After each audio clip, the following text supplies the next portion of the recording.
Hi everybody, today I'm going to be talking about the recruiting process that athletes have to go through. It is a very long and stressful process that all athletes who want to play at the collegiate level have to go to. So for this process, there's three different steps. There's the start, the middle, and the end of the process. Each process has its own different things that you have to go through and figure out and find what you like and what you don't like at colleges, because this process is strictly for you. It is meant for you to find where you fit and where you believe feels like home to you. So when I went through this process, I was someone who wanted to stay kind of close to home, but then I also had the feeling that maybe I wanted to go far away.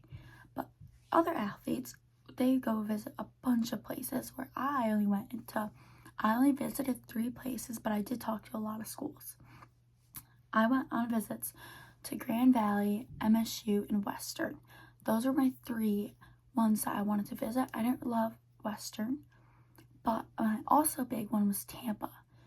But the distance was just a lot for me, and that's something I figured out throughout my recruiting process. So in the start of your recruiting process, that is like when you're a junior or a sophomore and you are reaching out to coaches, you're developing more as an athlete, getting stronger, getting faster, getting better at your sport. So you start reaching out to coaches start reaching out to you. But it is important to note that as a sophomore, you are not allowed to email or contact coaches, as they cannot to you as well, until June 15th, going into your junior year. So June 15th is the day that college coaches can start physically calling you and having conversations that they start first. So step 1 is all about just getting to know coaches, feeling things out, having options, like a lot of variety of schools from all over, from close to home, just depending on you as a person. The second step in the process is the middle. That is where you start to schedule visits and you start Zoom calling, you start meeting the teams of the players, all of that stuff. That is almost the most important process of the whole recruiting process, because that is where you start to form your connections, your bonds. It's where you really see like where you can see yourself for the next 4 years of your life. So the middle is where you start to build all of those connections, and you also start to get rid of schools. Like you're like, oh, I don't like this school anymore, and you start to focus on your main schools. And then the end of the process is where you decide where you want to commit to. Usually by the end you have a couple, like 5 schools. If you started looking at a bunch of schools, you have 5, whereas me, I only had 2 schools I was really choosing from. Also, that is where you're getting your offers, so you're looking into your financial situation at your house. You're seeing who gives better offers and what money you need, what money you don't need, if they're not giving enough, if they're giving a lot and you were like, oh, I really want to take that. But also, it is important at that step to always know money is always not the most important thing. You need to go where you feel like you fit right at.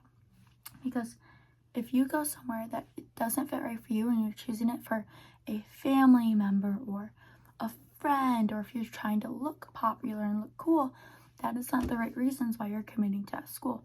So the end of the process is very stressful, because you need to keep all of those voices out and just focus truly on what you want to do in your future and where you think you will fit best, and not listen to other people's perspectives and looks on your school, like going Big Ten, or if you go D2, like that at the end is the most stressful, because that is where the most people start chipping in their opinions on your future.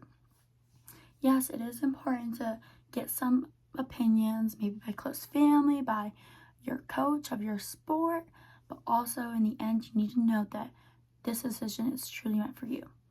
And I believe that throughout this process, there's only 1 school or 2 that you really have that feeling of, that's where you're meant to be. But in my process, my heart was set on one place, but my head was set on the other. So that's what made it very difficult for my situation, because I just didn't know what was the best fit, either if it was my head or if it was my heart. But for all athletes that are looking into going at the collegiate level, you always just need to remember to choose for you and not choose for others, because it is more important that you are happy than the other people in your life. Because again, you are going to be the one playing this sport every day for the next 4 years. You're going to be the one putting in the time, the effort, the strength. Nobody else is going to do that but you.